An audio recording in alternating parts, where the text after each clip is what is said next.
Mr. Screamer! Quit the calamitous cacophony! You're driving me customers batty!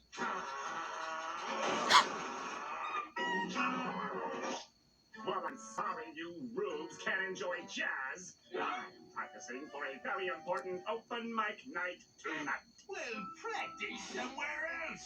This here's a jazz-free zone.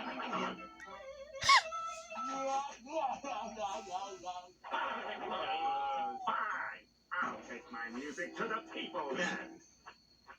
And if I see that clarinet again, it'll be going into the woodwind chipper, you hear me?